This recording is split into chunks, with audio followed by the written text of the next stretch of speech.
बिस्मिल्लाहिर्रहमानिर्रहीम। अस्सलाम वालेकुम स्टूडेंट्स, मैं हूं वाजिद अली कंबो, आपका chemistry teacher. Student, second year chemistry chapter 15 और आज हम बहुत इंपॉर्टेंट टॉपिक पढ़ने जा रहे हैं, that is paper making machine. Student, last lecture में हमने पल्प मैन्युफैक्चरिंग या पल्प मेकिंग स्टडी किया था। अब पल्प से पेपर मेकिंग, इसके लिए हम पेपर मेकिंग जो मशीन है इसको डिस्कस करेंगे। एग्जामिनेशन पॉइंट ऑफ व्यू से this one is very very important. तो आइए हम study. My dear student, paper making machine में जिस मशीन का मैं जिक्र करूंगा वो है 4 ड्राइनर मशीन, और उसके मुख्तलिफ स्टेप्स जो हैं, उसके मुख्तलिफ जो पार्ट्स हैं, उनको हम वन बाय वन डिस्कस करते हैं। पहला जो हमारे पास हिस्सा आ रहा है that is flow spreader. Flow spreader, ये याद रखते हैं, फ्लो स्प्रेडर। पहले देखिए हमारी टेक्स्ट बुक क्या कहती है। हमारी टेक्स्ट बुक कह रही है the flow of spreader takes the pulp, the flow of spreader takes the pulp and distribute it evenly across the machine from back to front। क्या कहा मैंने? कहा कि the flow of spreader that takes the pulp and distribute it evenly across the machine from back to front। अगर आप देखेंगे तो ये आपके पास फ्लो स्प्रेडर है। इसमें ज्यादातर अगर आप देखेंगे ना तो आपके पास जो पल्प है ये स्लरी की फॉर्म में है, यानी वो आपके पास जो पल्प है उसमें बहुत सारा वाटर जो है वो वाटर उसके अंदर मौजूद है, स्लरी की फॉर्म में है। और ये फ्लो स्प्रेडर इसको पीछे से बैक से फ्रंट की तरफ इसको इवनली मतवाजी तौर पर डिस्ट्रीब्यूट करता है। स्टूडेंट, एक और बहुत इंपॉर्टेंट सेंटेंस है, वो क्या? ये लिखा हुआ है consistency of the stock is below 1%।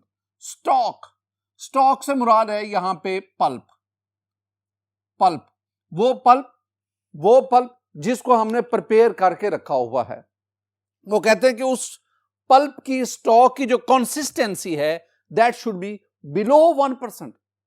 अब ये कंसिस्टेंसी क्या है? My dear student, paper making में, पल्प मेकिंग में कंसिस्टेंसी टर्म यूज होती है।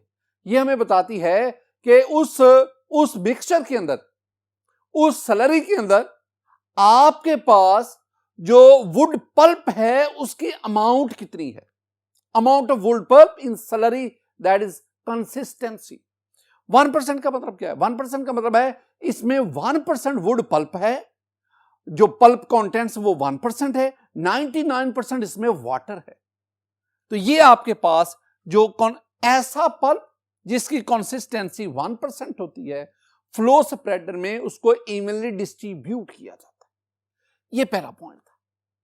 आप ना 4 ड्रेनर जो मशीन है उसमें दूसरे पॉइंट की तरफ बढ़े, that is the head box. Very very important. पहले आपने हमारी टेक्स्ट बुक के जो सेंटेंस है, जो वर्डिंग है, जरा उसको देखिए, फिर मैं आपको समझाता हूं। माय डियर स्टूडेंट, हमारी बुक कह रही है the pressurised head box discharges a uniform jet of pulp suspension। Pressurised head box ये डिस्चार्ज करता है क्या? a uniform jet of pulp suspension। किसके ऊपर? On a fabric. ये पहली बात होगी, ये पहला पॉइंट है। यानी हेड बॉक्स का पहला काम कि ये जो पल्प सस्पेंशन है इसको, इसके यूनिफॉर्म जेट उसको डिस्चार्ज करता है किसके ऊपर? फैब्रिक के ऊपर। दूसरा क्या काम है? where special suction devices work for the removal of water।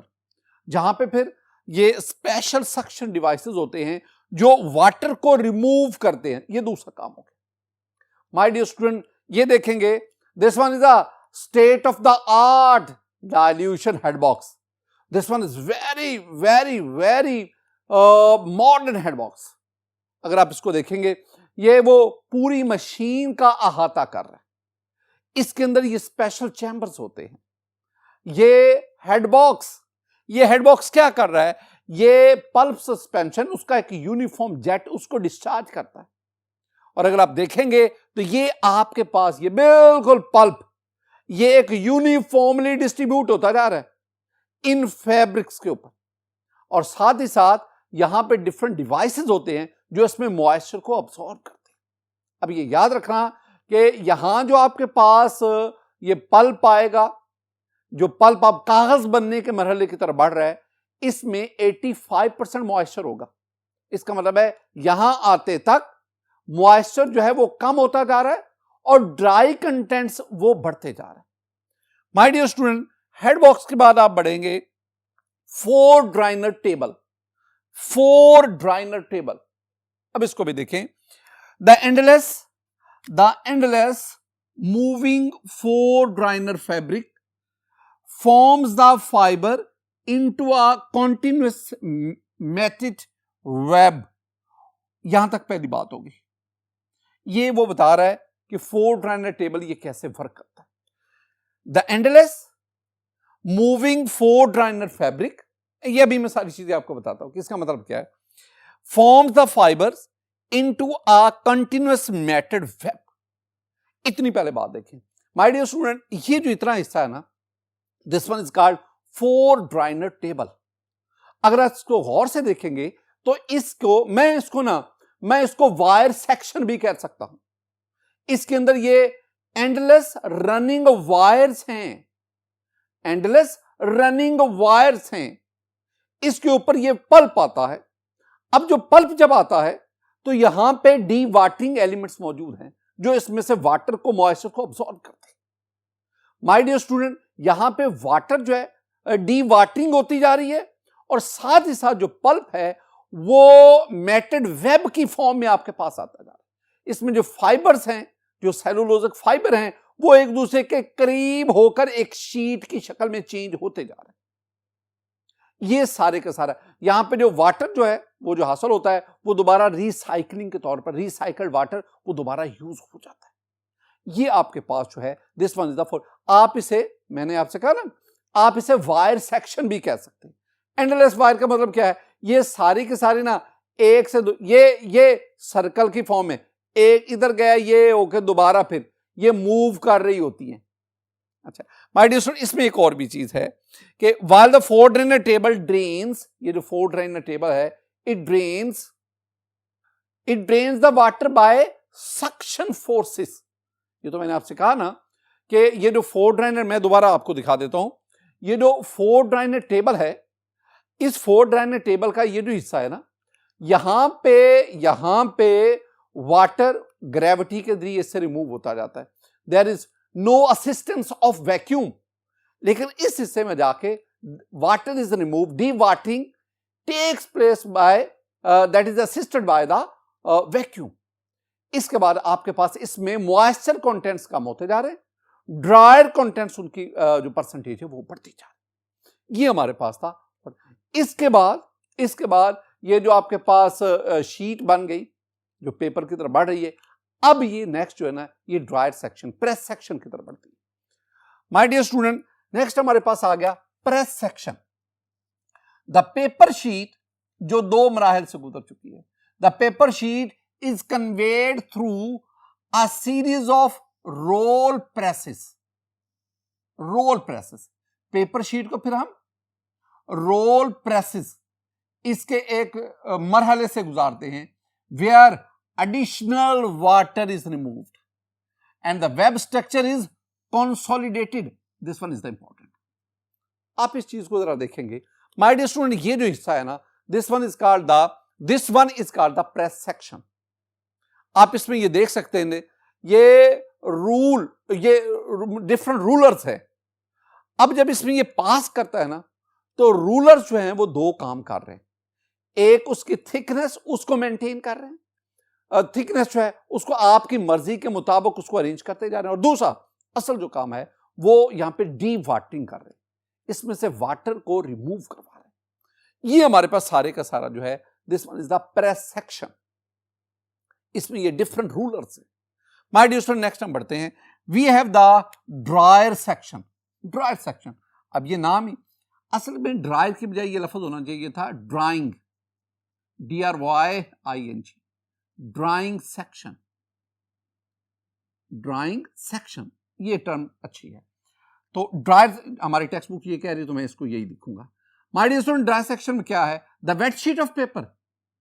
अब हम ये ज़हन में बिठाते जाएं कि जैसे जैसे हम पेपर मेकिंग मशीन में आगे की तरफ बढ़ रहे हैं ना, वैसे वैसे परसेंटेज ऑफ मॉइस्चर कम होती जा रही है, परसेंटेज ऑफ मॉइस्चर कम, और यहां आते हुए आपके पास मॉइस्चर की परसेंटेज जो है वो 65 तक रह जाती, पहले 85 थी, यहां पे आके कितनी रह गई, 65% तक रह गई। ड्रायर सेक्शन में क्या होता है, ये ड्राइंग सेक्शन में क्या होता है, wet sheet of paper is dried with the help of rotary drums.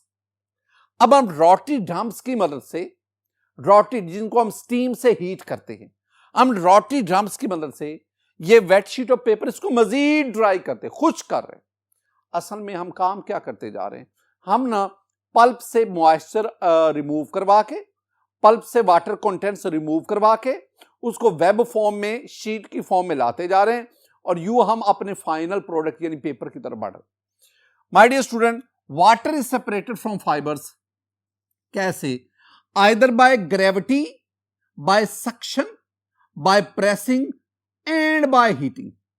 ये मुख्तलिफ वेज हैं जिसके जरिए आप वो वेट पेपर शीट से वाटर को रिमूव करते हैं। जरा इसको देखें my dear student, this one is the dryer section.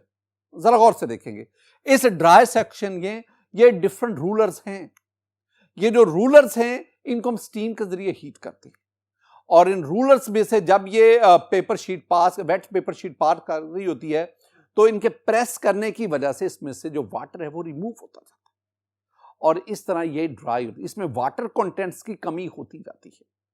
आप वाटर शीट को यानी जो wet water sheet paper sheet जो है, आप उसको ड्राई कर सकते हैं। कैसे, आप उसको ग्रेविटी के जरिए, आप उसको सक्शन के जरिए, आप उसको प्रेस करने से, या हीट के जरिए। ये डिफरेंट वेज हैं जिनके जरिए आप पेपर को ड्राई कर सकते हैं। माय डियर स्टूडेंट, ये मेरे पास था ड्रायर सेक्शन, या जैसे मैं कह रहा हूं ड्राइंग सेक्शन। अब नेक्स्ट मरहले की तरफ बढ़ते हैं। माय डियर स्टूडेंट, नेक्स्ट हमारे पास है कैलेंडर स्टॉक। कैलेंडर स्पेलिंग जरा देखें, CALENDER, कैलेंडर स्टॉक, स्टॉक। अब ये कैलेंडर स्टॉक है क्या, पहले जो हमारी टेक्स्ट बुक है जरा उसको देखते हैं, फिर मैं आपको कैलेंडर बताता हूं ये होता क्या है। माय डियर, हमारी बुक कह रही है the sheet paper sheet, the sheet is calendered. अब हम उस पेपर शीट को कैलेंडर करेंगे through a series of roll nips. तो रोल निप्स, इनके सीरीज, उसमें से हम शीट को कैलेंडर करेंगे। क्यों, to reduce the thickness and smooth the surface. ये दो काम है कैलेंडरिंग के, ये दो काम है, एक तो थिकनेस उसको कम करना और स्मूथनेस उसको बढ़ाना, ये दो काम है। अब ये पहले हम जानना चाहते हैं ये कैलेंडर क्या है। माय डियर स्टूडेंट, कैलेंडर को देखेंगे, a series of pressure rollers used to finish और smooth a sheet of paper, this one is the calender. अब कैलेंडर स्टॉक, अगर आप गौर से देखेंगे ना, ये आपके पास कैलेंडर स्टॉक है। ये रोल निप्स हैं, ये रूलर्स हैं, ये रूलर्स एक दूसरे के ऊपर, ये कैलेंडर, ये इसकी रियल वीडियो में आपको दिखा रहा हूं। ये कैलेंडर स्टॉक है। इसमें जब शीट ऑफ पेपर पास करती है, ना सिर्फ उसकी थिकनेस कम होती जाती है बल्कि उसकी स्मूथनेस बढ़ती जाती है। तो this one is the calendering of stock, या हमने से कहा है this one is calendar stock. इस स्टेप को हमने कैलेंडर स्टॉक का नाम दिया। माय डियर स्टूडेंट, हम लास्ट पे पढ़ते हैं, दैट इज द रील। अब रील क्या है, ये रील है जिसके ऊपर हम ना कागज को लपेटते हैं, ये हमारे पास रील है। The dried paper is wound, इसको लपेटा जाता है in the form of a reel having final moisture of about 6 to 8%। कहां पे वो कंसिस्टेंसी लेस देन 1% थी, कहां ऐसा पल्प था जिसे हम स्लरी कह रहे थे जिसमें 99% वाटर था, वो कम होते होते अब आपके पास जो फाइनल प्रोडक्ट बना, जो फाइनल पेपर आया, उसमें मॉइस्चर कितना रह गया, 6 to 8%। ये आप देख सकते हैं। माय डियर स्टूडेंट, ये लास्ट पे ना, ये लास्ट पे एक कंप्यूटर है, इसमें से ये स्कैनर, आप इसको स्कैनर कह लें, ये स्कैनर में से जब पेपर पास करता है ना, तो ये इसकी मॉइस्चर कंटेंट्स उसको ये नोट करता है। अब याद रखना, ये जो मॉइस्चर है ना, ये जो नमी है, ये कागज के ऊपर, बिल्कुल ऊपर, ये जो वाटर है, वाटर मॉलिक्यूल्स, ये फाइबर के साथ हाइड्रोजन बॉन्डिंग क्रिएट करते हैं और उस हाइड्रोजन बॉन्डिंग की बदौलत ये जो पेपर है ये ब्रिटल नहीं हो पाता। अब याद रखना इस बात को कि अगर पेपर में मॉइस्चर कम हो, यानी 6 to 8% से कम हो, पेपर में मॉइस्चर यानी आप कह लें हो ही ना, तो ऐसा कागज ब्रिटल होता है, ब्रिटल। तो कागज की ब्रिटलनेस उसको खत्म करने के लिए आपको इतना मॉइस्चर रखना पड़ता है। तो ऐसा पेपर जो ड्राई होगा, जिसमें मॉइस्चर नहीं होगा, आप उसको इस्तेमाल नहीं कर सकते। तो पेपर जो फाइनल फॉर्म में आपके पास आता है दैट कंटेन 6 to 8% मॉइस्चर। अब देख लें कि किस मरहले से हम बढ़ते बढ़ते आखिर में यहां तक। माय डियर स्टूडेंट, आज के इस लेक्चर में मैंने आपको पेपर मेकिंग मशीन, उसके मुख्तलिफ स्टेप्स वो आपके साथ डिस्कस किए। मेरी दुआ है कि अल्लाह ताला आप पर अपना फजल फरमाए, अल्लाह ताला आप पर अपना करम फरमाए। अस्सलामु अलैकुम व रहमतुल्लाह।